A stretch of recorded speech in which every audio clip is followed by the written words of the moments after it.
Hello friends, welcome to Pavithra life style. நம்ம இன்னைக்கு இந்த வீடியோவில் பாவ் பஜ்ஜி எப்படி செய்கிறதுன்னு தான் பார்க்க போகிறோம். வாங்க வீடியோக்குள்ளே போய் எப்படி செய்கிறதுன்னு பார்த்துடலாம். இது வீட்டிலே ஈஸியாக செஞ்சிடலாம், ரொம்ப டேஸ்ட்டாக இருக்கும். கண்டிப்பாக ட்ரை பண்ணி பாருங்கள். அது செய்கிறதுக்கு ஒரு உருளைக்கிழங்கு, ஒரு கேரட், 4 பீன்ஸு, பாதி பீட்ரூட், கொஞ்சம் காலிஃப்ளவர் இதெல்லாம் கட் பண்ணிட்டு குக்கர்ல ஆட் பண்ணிக்கலாம். இந்த காய் முழுகிற அளவுக்கு தண்ணி ஊத்திட்டு மஞ்சத்தூளும் உப்பும் போட்டுக்கோங்க.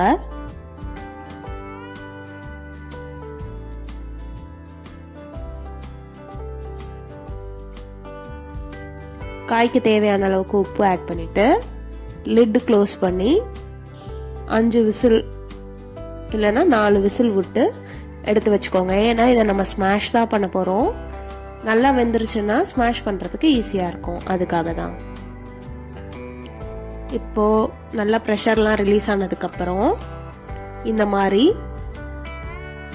வெஜிடபிள்ஸ் எல்லாத்தையும் ஸ்மாஷ் பண்ணி தனியாக எடுத்து வச்சுக்கணும். இது மாதிரி இல்லைன்னா உங்ககிட்ட நீங்கள் டம்ளரோட பேக் சைடு வச்சு கூட இந்த மாதிரி ஸ்மாஷ் பண்ணிக்கலாம். இப்போ நம்ம பாவ் பஜ்ஜி மசாலா ரெடி பண்ணிடலாம். அதுக்கு ஒரு பேன்ல 2 கியூப் அளவுக்கு பட்டர் ஆட் பண்ணிக்கோங்க. பட்டர் இல்லைன்னா உங்களுக்கு ஆயில்ல தான் செய்ய பிடிக்கும்னா ஆயில் கூட யூஸ் பண்ணிக்கலாம். பட்டர்ல செய்யும் போது அந்த கடையில் கிடைக்கிற ரிச் டேஸ்ட் கிடைக்கும். அது கூடவே நம்ம கொஞ்சமா சீரகம் ஆட் பண்ணிட்டு ஒரு வெங்காயம் சின்னதாக கட் பண்ணி வச்சிருக்கேன், அதையும் ஆட் பண்ணிக்கலாம்.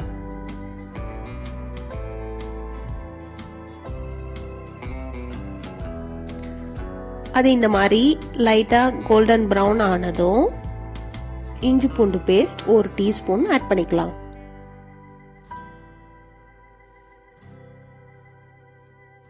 இது கூடவே நான் 2 சின்ன சைஸ் தக்காளின்றதுனால நான் 2 எடுத்திருக்கேன். அதை ஒன்று கட் பண்ணி ஆட் பண்ணிக்க போகிறேன், ஒன்று அரைச்சி ஆட் பண்ணிக்க போகிறேன்.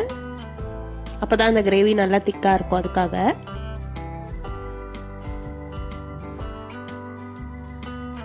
தக்காளி எல்லாமே நல்லா ஸ்மாஷ் ஆகி நல்லா வெந்து வரணும். அதுக்கு தேவையான அளவு உப்பு ஆட் பண்ணிக்கலாம். ஏன்னா ஆல்ரெடி நம்ம வெஜிடபிள்ஸில் உப்பு ஆட் பண்ணியிருக்கோம், பார்த்து ஆட் பண்ணிக்கோங்க.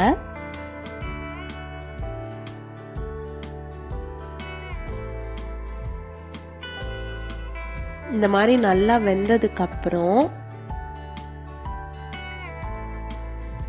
காரத்துக்கு 1 டீஸ்பூன் தனி மிளகாத்தூள், ரெட் சில்லி பவுடர் ஆட் பண்ணிக்கிறேன்.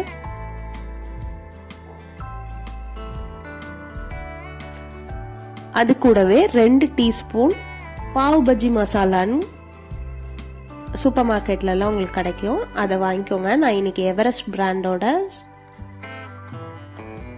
பாவ் பஜ்ஜி மசாலா யூஸ் பண்றேன்.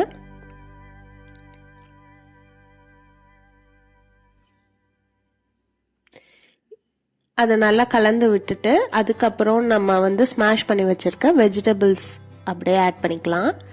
இதோட தண்ணியே நம்மளுக்கு கரெக்டா இருக்கும். உங்களுக்கு தேவைப்பட்டா தண்ணி ஆட் பண்ணிக்கோங்க.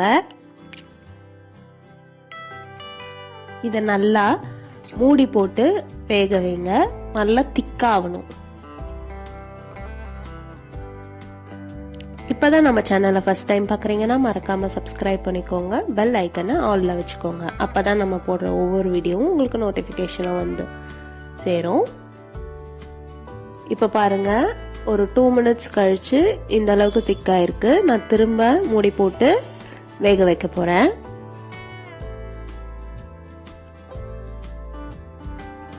இப்போ பார்த்தீங்கன்னா நல்லா திக்கா வந்திருக்கும். இந்த டைம்ல ½ லெமன்ல கொஞ்சமா மட்டும் புழிஞ்சா போதும். ஒரு ½ டீஸ்பூன் அளவுக்கு லெமன் புழிஞ்சு விட்டுருங்க. அவ்வளவுதான், மசாலா ரெடி ஆயிடுச்சு. இப்போ நம்ம பாவ் பட்டர்ல போட்டு டோஸ்ட் பண்ணி எடுக்கணும். அதுக்கு ஒரு தோசைக்கல்ல பட்டர் ஆட் பண்ணிட்டு நீங்கள் நெய் ஆயில் எது வேணால் கூட யூஸ் பண்ணிக்கலாம். பாவை 2ஆக கட் பண்ணி வச்சுருக்கேன், அதை நல்லா டோஸ்ட் பண்ணி எடுத்துடலாம். இதை நீங்கள் கண்டிப்பாக ட்ரை பண்ணி பார்த்துட்டு எப்படி இருந்ததுன்னு கமெண்ட்டில் சொல்லுங்கள்.